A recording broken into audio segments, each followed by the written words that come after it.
Okay, it's time to get started. This is our third panel of the day, ladies and gentlemen. Let me welcome you most cordially for this third panel on younger people and the life course. So, social scientists and social researchers keep on repeating and emphasizing that experiences in the early times in life determine how later in life people make a choice with regard to health, participation in the labor market, and wealth. But it is this important phase in the life course that is marked more by diversity than for generations before.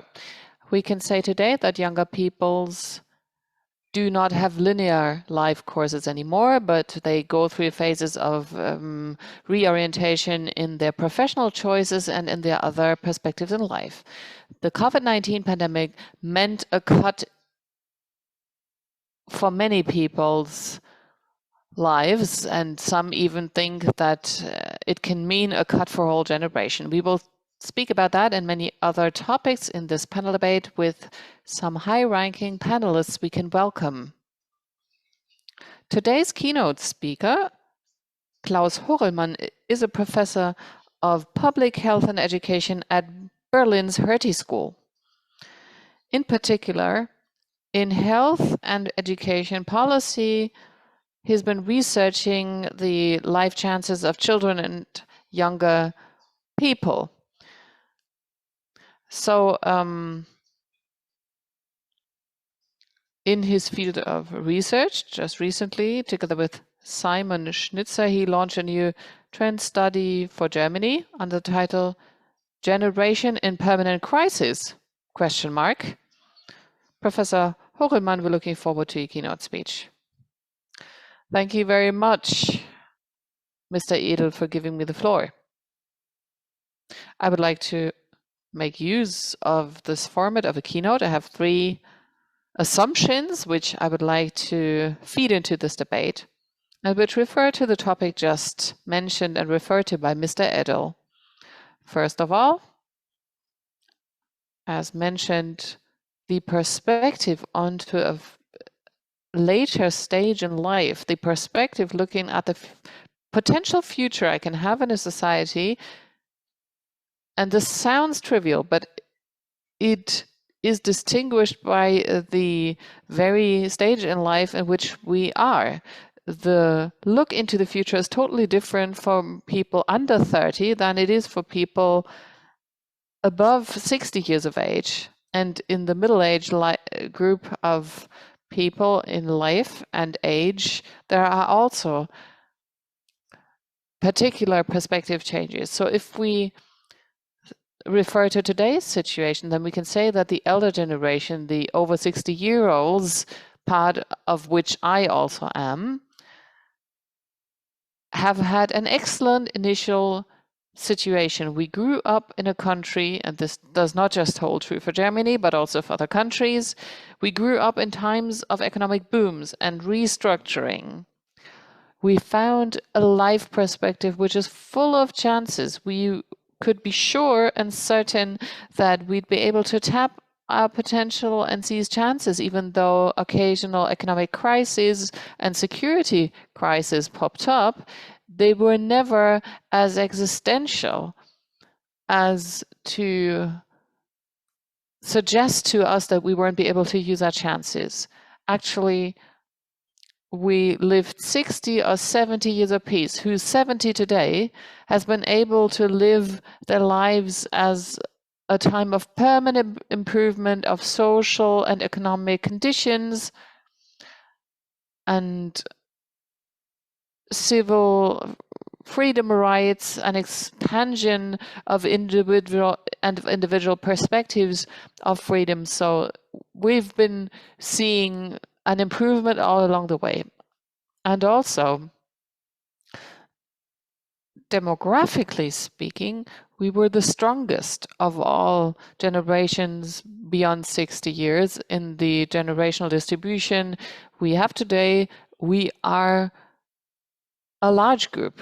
If we wanted to, us above 60-year-olds, we could take all the political decisions, we could crowd out all the other groups in society. And if we compare this with the under 30-year-olds, then it becomes clear that there is a totally different demographic scale. It's a group half as large as the group of the baby boomers, who are around 60 today. If I want to split it up according to the 3 generations of today, and the under 30-year-olds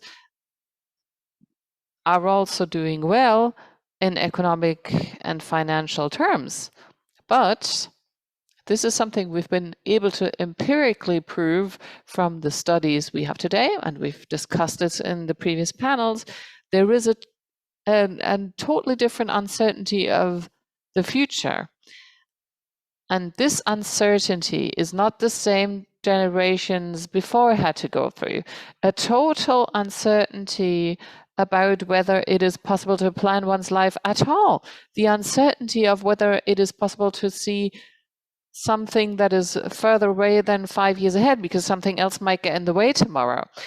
This uncertainty is very high, which is due to the fact that the under 30-year-olds have been through a whole cascade of existentially life-threatening crises, total ruptures, cuts, transformational phases. We could start this chain in 2001 with a 9/11, with a terror attack in New York City, and we could continue that with the nuclear accident in Fukushima. We could continue it with the world economic crisis. Next thing, we could speak of the climate crisis, which was just discovered by that generation we're talking about here. The very same generation has seen a major health crisis, the COVID-19 pandemic, and now they have to go through a security crisis, namely the war in Ukraine. So this is a whole cascade of crises, which is why we called this latest publication of ours Generation in Permanent Crisis, ? And in a comparison with the elder ones in society, the over 60-year-olds, we've been asking the under 30-year-olds about their personal idea of the future. And if we ask them about that, then the optimism is very attenuated because the positive features vis-a-vis the negative features are equally weighted. And we can already see that psychological crises are a good that young people aren't so convinced of.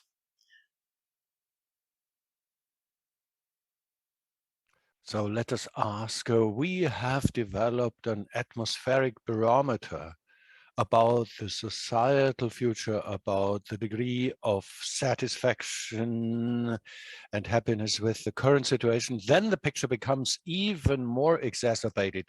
The economic situation is considered to be uncertain.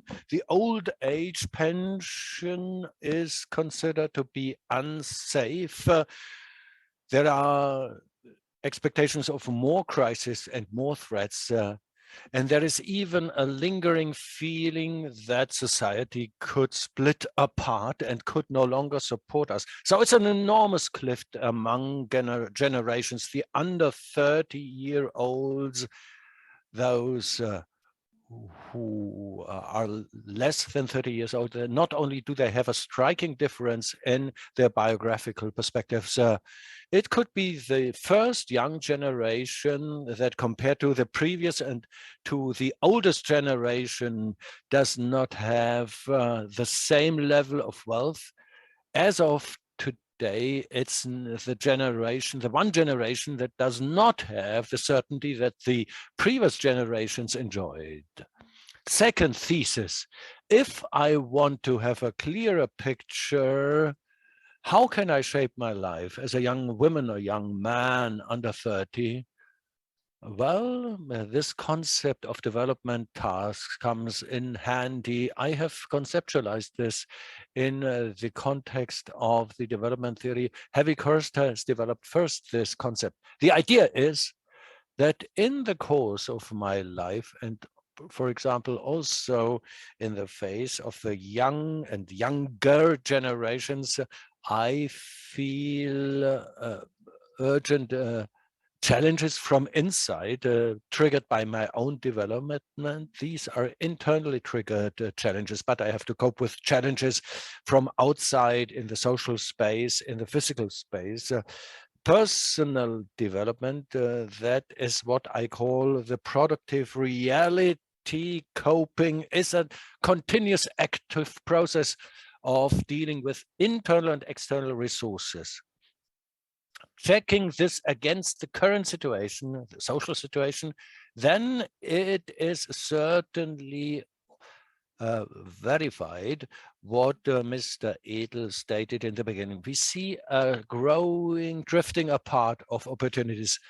The young generation of today finds less favorable conditions than the previous generation or the oldest generation. Inside the younger generation, opportunities are distributed unequally with the elementary development tasks. Which ones are they? First, education and qualification. Well, you elaborated on this in the previous panel. I, as a young man, as a young woman, I have the task to develop competences that allow me later in life to take up a professional position and to become able to act professionally and as a sovereign of myself, self-efficient in society. We have seen this in the corona pandemic, but this can serve as a prototype for the crisis situations which has been growing for the last 15 or even 18 years. As all the other crises, the corona crisis did increase the inequalities as well. In terms of qualification, 1/3 of the younger generation who were left behind, they were lagging behind in their educational opportunities, which played a huge role in the previous panel. On the other end, we have those who have won new freedoms, those who have increased their digital capacities. So it's an enormous rift in this enormously important set of skills. Second, relational qualities, to be able to lead relationships independently of the parents. 1/3 of the younger generation is drifting into problems. They have relational problems as psychic problems. Third task, it's about leisure activities, media use in connection with leisure activities, recreational activities. Again, the same picture, a huge split, as huge as never before. There are some young people who can deal with brilliance with these challenges, with this wealth of opportunities. And on the other end of the spectrum, those who have really slumped into. And always, it's always the parental household that plays the crucial role. The family, can they compensate for any deficits, or can they even support? This is true also for the fourth area. You might call this the formation of values, social political participation. Again, for the young, it has become very difficult to cope with it. Again, we have a clear rift. And the studies have one message: crisis times, even individual crisis. We have this finding very clear. They split the society, and they also split the younger generation, the young society. We do see this effect for young generations. So my thesis, they have a stronger structural disadvantage compared to the previous generation in itself. Due to this crisis constellation, it has become more fragile than ever before. Inequalities have grown. My fourth and last thesis, for the roughly 30%, and this share has risen during the corona crisis, that the 30% that we consider to be disadvantaged in the areas of education, training, media use, value orientation, political participation. We can see this in elections, in political activities of any kind. we have a rift between those who are active, who have fared fairly well in the crisis and have even benefited from it, and those who are inactive, that withdraw, and they have the feeling in political system that they were irrelevant. So we have a threatening situation, not just like before Corona pandemic, of about 20 to 25% of young people, but about 30% of young people that are lagging behind or have left behind. The bottom line is we are in for a huge upheaval in terms of generational justice. I have put it in a rather poignant way or a bit exacerbated, but we need to be aware so as not to slide into a rift in society, so that those in the younger generation who are not listened to, those who are neglected, especially in this young generation, which is very thin in terms of numbers, which has an outstanding relevance. If you lose them, you run the risk of a total societal upheaval or even collapse. And the 1/3 of those who are left behind must be given the right opportunities. So in my view, the initial constellation is much more critical, much more dangerous. The corona pandemic has unearthed trends and processes that were emerging even before the pandemic. It was not just the pandemic crisis that detected this, but intergenerational justice in Germany is at risk in Germany. Thank you very much for your attention. Thank you very much, Mr. Hurrelmann, for this rather passionate wake-up call to take it seriously. This generation that has gone through the last two crises, the corona crisis, which has not yet come to an end, and the crisis that is going on in Ukraine. How can we support them? I think there are many points that we can discuss in the later debate. Now I want to present the two other participants of the panel. Professor Susanne Keuchel, she is the director of the German Federation for Arts Education until March this year. She served also as president of the German Culture Council, while Georg Pirker, he is active in the Association of German Educational Organizations for the Department International Affairs. It's a lobby group for the institutions that work in youth education and adult further education. Ms. Keuchel, what's your reaction to Mr. Horelmann's presentation? Thank you very much. Well, I can share many of those positions that were voiced, but I have noticed that Mr. Hurrelmann pointed repeatedly at the fact that the perspective that you take may have an impact on your learning. I always thought that I belong to the baby boomer generation, but I'm somewhat younger than Mr. Hurrelmann. And I also belong to this generation that had a somewhat broken professional career because there were too many applicants. Most of those who studied in my cohort did not take it for granted. They had no certainty that they would find a job or an occupation in the study course. Well, Mr. Hurrelmann focused somewhat between two poles, two opposites, but there are many gray zones in between. I was thinking of the Yugoslav war, Eastern, Western perspectives, German unification. Well, something that we deal with intensely in cultural education. The biographies of the East Germans, they have seen dramatic upheavals, lost their jobs, lost perspectives. So that would be yet another plea. Please, well, this is typical.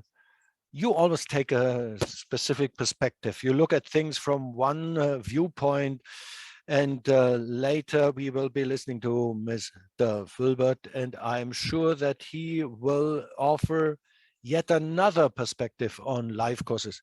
As a matter of fact, the social change influences generations. Yes, of course. What is exciting to see is that generations here become ever more little and more circumscribed. Those who are under 30. The youth trend survey, they talk about generation Y, Z. Now they talk of a generation crisis. It's exciting to see, maybe also triggered by societal cause. You summarized some of the phenomena. What is also an important perspective is the question of digitization or digitality, which will keep the youngest generation busy much more than we could influence. We differentiate between analog and digital. Now, the youngest generation, well, they have been grown with this analog digital through mobile and terminals. They have grown with this duality of the analog and digital, which triggers so many interesting problems of time resources, time managed. Do you still have a private sphere?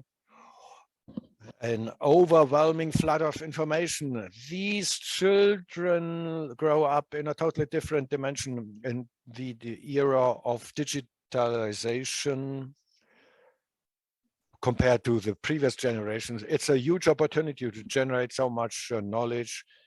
If you can deal with digital media, and provided you can deal with digital media, another perspective, Mr. Hurrelmann rearranged the whole set of problems a little bit. The question of education. Well, here I'm in absolute agreement that education or the educational background, the formal education background has a divisive effect on society. But to the end, Mr. Hurrelmann pointed this out. The crisis is not the cause of this drifting apart. In my view, it's the economization of education and also the economization of so many processes, and also the question of global winners and losers that is determinant for this. The crisis has exacerbated this context in visibility. Well, when it comes to generational justice, well, one last perspective. I think it is particularly exciting to explore the question of resources. This is, as a matter of fact, one of the key issues of generational justice. How have we managed our resources in the past, especially in view of economization and competition? What is the concrete impact for the young generation? And here I see so many positive aspects. Due to a crisis, so many young people can develop new values when it comes to sustainability, for example, especially those who do have professional perspectives, an increasing possibility, because we have a lack of skilled workers. We have a small generation and many open posts. For example, they can take a clear decision, especially in the question of work-life balance. Is the professional career the only matter that counts, or is it rather the harmony between private life and professional life? But they also raise questions of the common good orientation. Finally, dealing with diversity. The young generation is, in my view, a generation that is very aware of diversity with all the facets. Well, of course, the generation cannot be said. There are so many subgroup specific features, but by comparison, these are exciting change processes that I am observing that also do have positive impacts, not only negative or crisis impacts. The COVID impact cannot be assessed as yet. So much my quick comment from my part.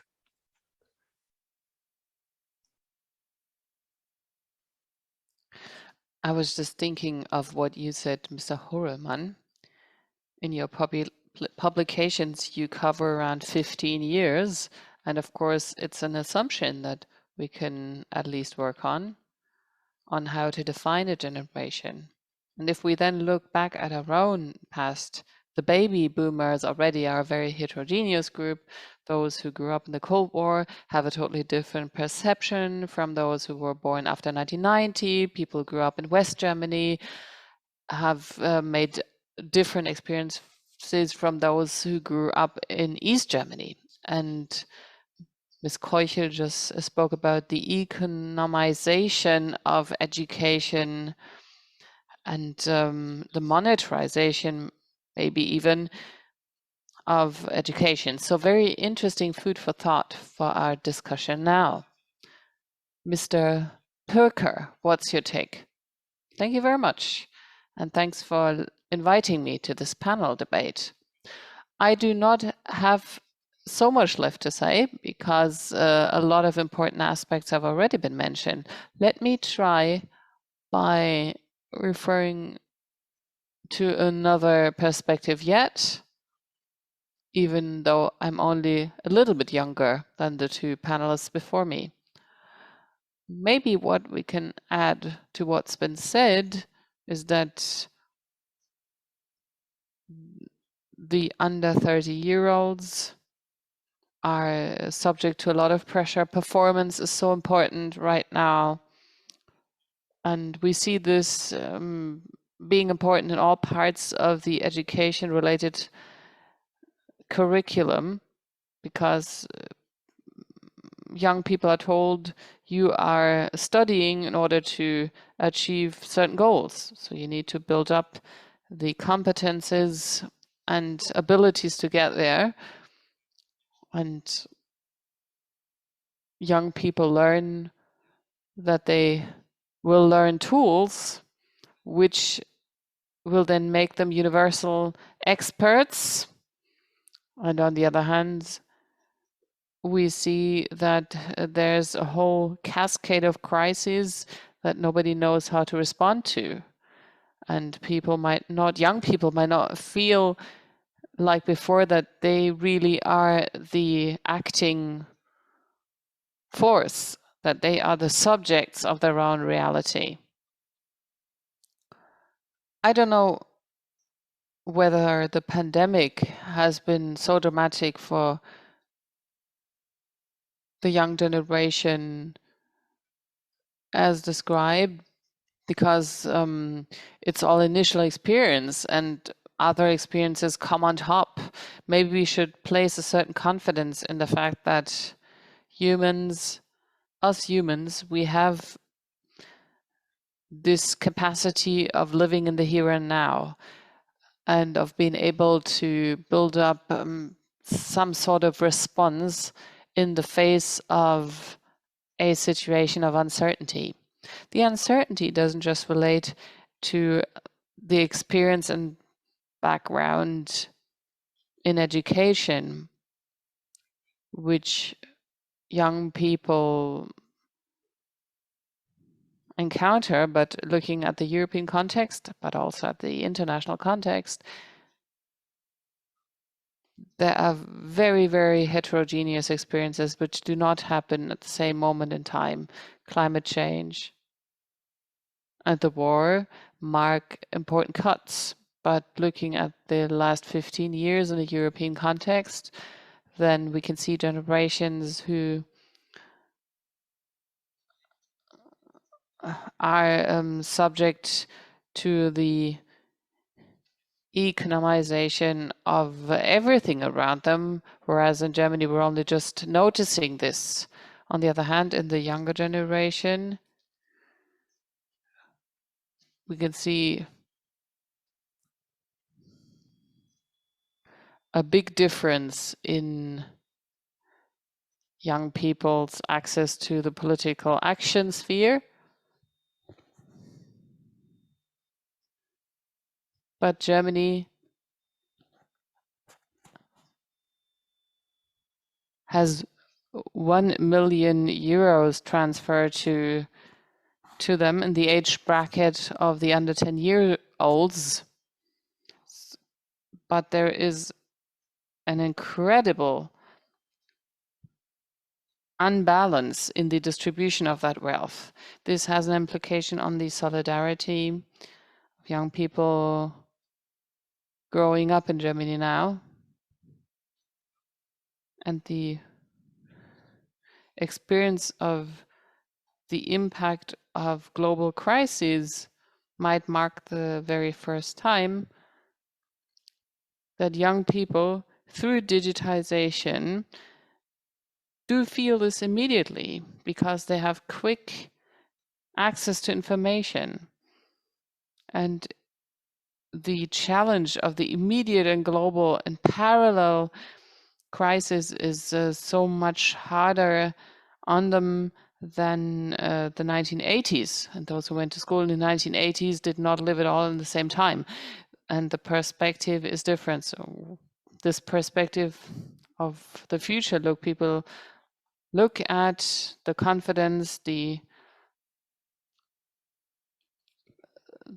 robust confidence in their own capabilities and strengths, something all of us here might have brought into our lives, is different now. Still, I would shy away from saying young people have no potential to act or to shape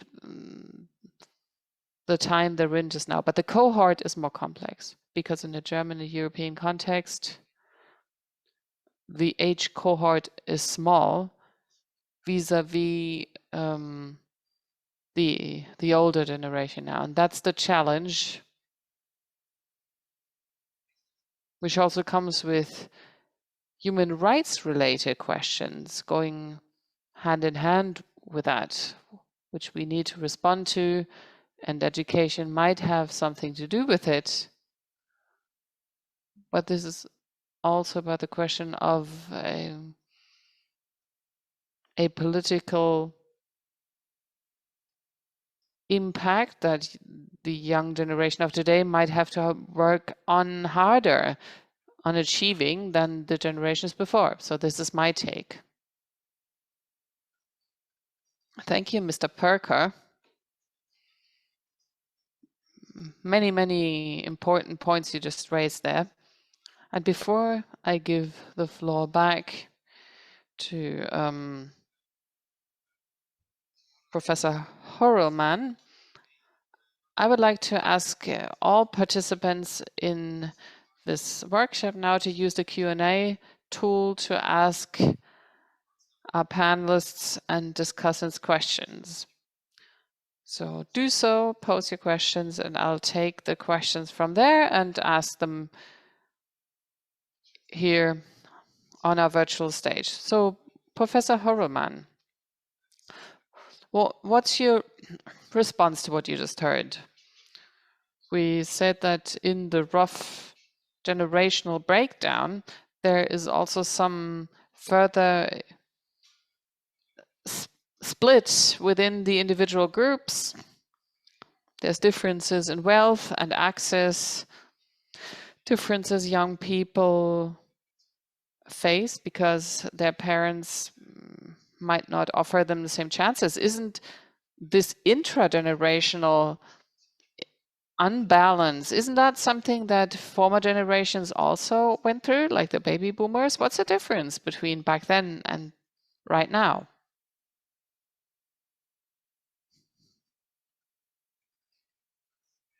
Well, I absolutely agree with you. This type of differences has always been there. My assumption in this case is that against the backdrop of this very compact sequence of years in which we can now observe with the two youngest generations, Y and Z, the young generation, the under 30-year-olds today, then we can see a new situation emerging. And that's the working assumption I would like to offer for debate, because then the inequality within one generation marked by the position parents take. In all countries, they are there, but they're expressly present in Germany. We know from Germany that success in school of teenagers unusually independently depends on German parents, their own education, their status. So there is an unusual dependency we can see in Germany. It's always been there, but if then a cascade, a sequence of crises happens on top of that, the situation tightens. And I would like to repeat my assumption from a different perspective and say every crisis, we've seen this with the COVID-19 health crisis, increases social imbalance, social inequality, and it makes those who were already weak before the crisis even weaker. And then there's a counteracting effect, precisely those who already were provided with a good financial support, a good social support, a good education, might even come out of the crisis more resilient. That too has been shown by studies, but the inequality is stronger after the crisis, and this is further reinforced by this sequence of events the under 30-year-olds are experiencing now. So that makes the imbalance bigger than ever before. The previous panels have already alluded to this, and I've also alluded it, and I've also found this in the studies. We can see the mental health of the underprivileged and underadvantaged increasing. We can see that they assess their own situation more critically. They view their own future perspectives more critically.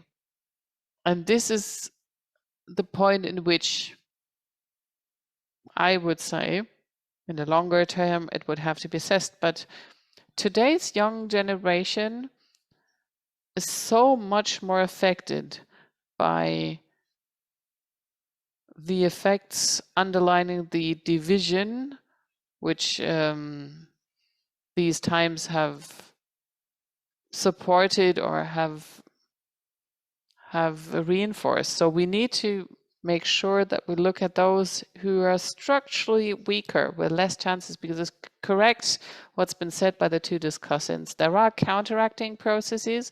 There's a lack of skilled workers and experts, and through demographic change, because the baby boomer generation is now slowly starting to retire. So there's enormous chances for the younger generation, and that's a cohort only half as big as the baby boomers group used to be. And yes, these can be counteracting developments, but it will not mean that those who have been going through a wealth of negative experiences and who've been receiving negative impulses, those who weren't able to tap their potential, those who were not able to become self-efficient, those who weren't confirmed in their worth, that those will be better set to come out of their critical situation, because for those the situation is different and it will not be enough. So I would say, heads up everyone, might very well be that in spite of the positive counter effects, it'll be precisely because of the wealth of crises the next young generation will see such a pronounced disadvantagement that they won't be able to come out. So if you want to take the floor, please take the raise hand function. So please, Mr. Pirker. Thank you, Professor Horelmann. I think what you said was just correct. That is precisely the challenge we're facing in youth work and education work. We need to make sure we see the spaces, and we have to find the role of educators. efficacy needs to be renegotiated.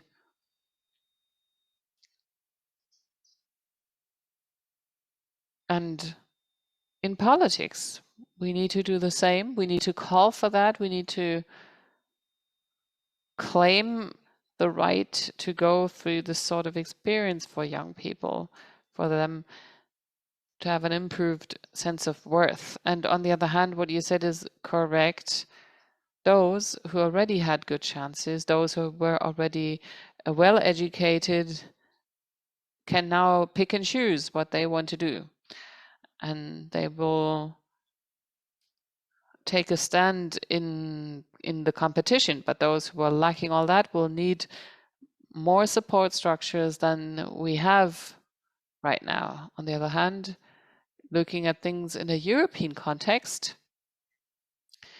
it is already habitual in many countries to see a terrible brain drain in the direction of countries where more money can be earned. So youth work is most important in this, because this experience must be translated into political action. And here we need to be the young people's advocates, because we cannot accept just to solve our young people's problems here, to accept that in Greece or in Moldova, the very same problems we are seeing here will be viewed or will be seen, will be perceived in a more expressed way. How about you, Ms. Keuchel? Well, I already agreed with saying that the crisis has reinforced specific inequalities. Professor Horelmann said that, and I agree. But the conclusions I would draw might be different. First of all, inequality. The crisis has been a magnifying glass. And in the field I work in culture, we've seen situation tightening up, because precarious situations have always been there for artists, but where we were able to look the other way before or find a reason for why this was so, we cannot turn our eyes away now. And what we should learn from this crisis with regard to inequality is to question our educational system. Because as there used to be question marks before, now we can see many chances to redesign the system. And even looking for economic arguments to raise and arguing on human capital, I would say what we've done so far hasn't proven his worth. I'm still a bit younger than Professor Hurrelmann, but in my generation, there was this kick of seeing many working family children starting university, which was until the beginning of the 1990s. And then the economization processes started in all areas of society. What I would caution against would be saying that the whole generation has suffered from the pandemic. I would like to take a differentiated approach. We need to take a look at the distribution of wealth and resources. Okay, if you have one room for 3 kids and nobody has had space to retreat, then that is a totally different experience for a family than for a family with one bedroom for everyone. And we saw this as a completely new phenomenon. It wasn't just like hearing about wars and becoming scared, but we really saw isolation happening. Even young people from the most diverse backgrounds. Not in every situation the parents can do something about it. If school starters have never seen their fellow pupils in class, then what will parents do about that? And let's think of all students, school students who left school and went through their final exams in COVID-19 times.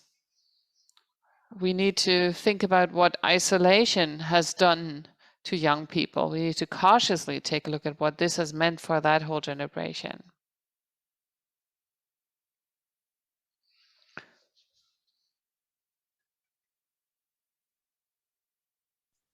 Well, I share this view. We need to be very acutely aware of the worlds drifting apart. We need to make sure that this distance is not widening even more. There is clear evidence that there are children and adolescents that during the pandemic were supported by their parents present during homework. They could coach and train their children better than any teacher would have done because it was very individual. They used the digital component. We do see children and adolescents that have reached a level that they would never have reached before. On the other side of the spectrum, we have children that due to the switching to remote learning have just broken in. Parents who cannot be at home, who have only very few devices for a possible digital schooling that did not occur. They attend schools that per se have worse equipment and worse funding than other schools. The high schools and the gymnasium have coped better, while those who are in the hotspot utterly failed in certain cases. So we have a very unjust educational system due to this fallback on family education, which is the reason for the huge disparities. Now, this inequality has grown even more. There are children and adolescents that are as creative as the school would never have made them due to the fact that they stayed at home. But we need to watch out for those who have been left aside. I see also a reflection in the political area. The well-to-do young people before the corona pandemic, they had seen the environmental crisis, an environmental movement that we saw as never before. Fridays for Future, 30 to 40% of any birth year, they developed an acute awareness of the crisis. They launched appeals to their parents' generation, to us, to take this up. But on the other spectrum, it was not an issue at all. These young people that feel neglected or disadvantaged have totally different outlooks. They exited politics or they voted for parties like the AfD, if they even went to the ballot box and the electorate turnout of just above 50% during a regional election. That's exactly the reflection of those new trends. The younger generation is the forerunner to this. It was on the horizon much earlier. So in the political arena, we have a rift into those who participate actively and who have also enough competences to shape society, and those who do not want and cannot do this. If we continue down this road, there is a looming potential of rifts in society. Thank you very much for hammering this out. Yes, when we talk about the political situation, if we do not take care of this generation, we have also from Kiji Wu a request for the general aspects. Women face a heavy work burden, especially in developing countries.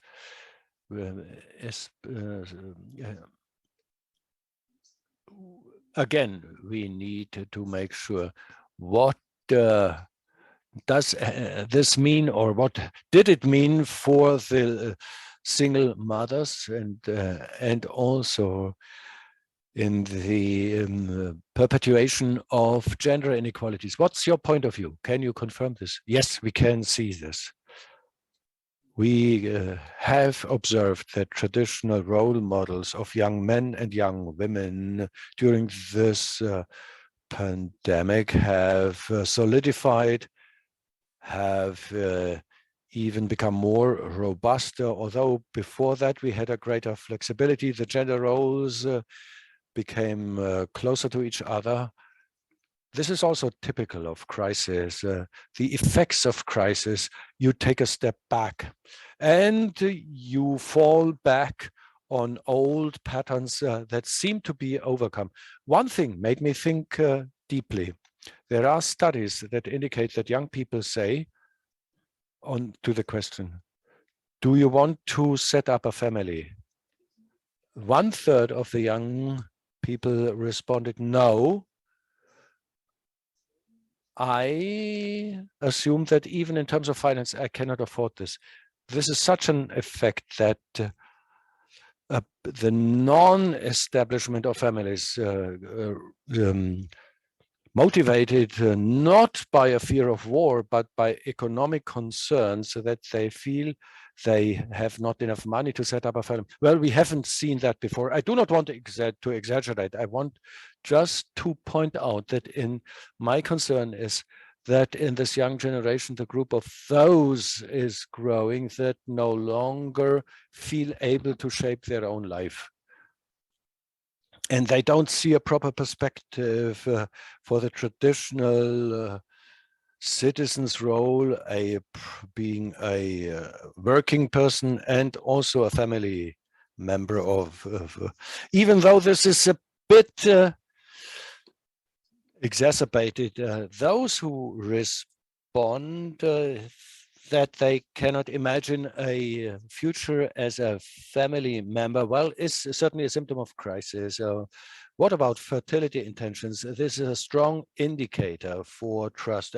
I belong to the baby boomer generation myself, and I pointed this out a short while ago. But due to economic uncertainties and unstable employment opportunities, the fertility behavior. But people, you asked for the floor directly on that. For me, the question arises when young people need to cope with this variety of uncertainties. Well, one of the major points here is, well, we would need a positive narrative that encourages them. The crisis narrative is not appropriate to strengthen their courage, although it is still necessary. We cannot just swipe it away. Well, the 30% of the neglected, those who are no longer politically active or that have never experienced this feeling of self-efficacy. Well, I would still say it's one of the fundamentals of democracy, the pursuit of happiness, to offer this opportunity. It's one of the very positive and very essential role models or leading ideas that we need to pass on to the younger generation. Yes, they can do, and that they have all reasons to believe that they can create a political impact. My question, somewhat directed to Mr. Horelmann, what could be a potentially positive narrative that we do not have, neither in the youth work nor at school? Where could we find something like a positive narrative, the basic paraphernalia of our craft to work at eyes level? Wouldn't that be a resource that we should use more intensely? Well, to open up these spaces for self-efficacy, to lend a supporting hand? Well, I share your view totally. This self-efficacy, I think this is key. It's a buzzword, but I think it's very much to the point. I believe the most stressful factor for the younger generation in this phase of life where I want to experiment myself, where I want to, yes, also to act against the law. I want to fathom out what my maneuvering space is. The worst thing to happen is the restriction and also the loss of self-control or self-efficacy. What one can learn what everybody can learn in the educational field, give the children back this role. They can shape their lives, they can do something, they can leave their traces in this sense from the social learning theory. They can become self-efficacious. So they have also this feeling, the feeling of self-efficacy that was shaped for this. I think that's the key value. I share this view utterly. Even in the politics, well, if they have, I cannot influence in the least the politics. They do whatever they want to. I do not feel affected or involved. That's exactly this one track or line of thought that we need to counter. Democracy lives off the opposite. All citizens must have the feeling, yes, I have the potential to have my say and to co-shape the future. And well, this is the case in the youngest generation. The democracy is at risk if they do not have this feeling. So we need to start thinking about this. For example, in the political sector, what Fridays for Future tried to practice in an almost perfectionist way, but they somehow left behind the other part of the young generation who cannot master those methods. How can we avoid this? How can we win over the young generation? How can we instill this confidence? Yes, they can influence their political and social life, although they may be neglected by the parents. But just for that, I would say it's a huge challenge for politics, because in democracy, it's the votes that count. And these young people have little votes to cast in the ballot box. But I think this is still a situation that needs to lend a voice to those younger so as to create this feeling of self-efficacy. It's easier said than done. We have just a few minutes left, but I would give you an opportunity to respond to this. I would once again make a plea in favor of not seeing just the educational inequalities as the only distinctive feature when it comes to uncertainties of the young. For example, I do not want to give birth to any children in this world.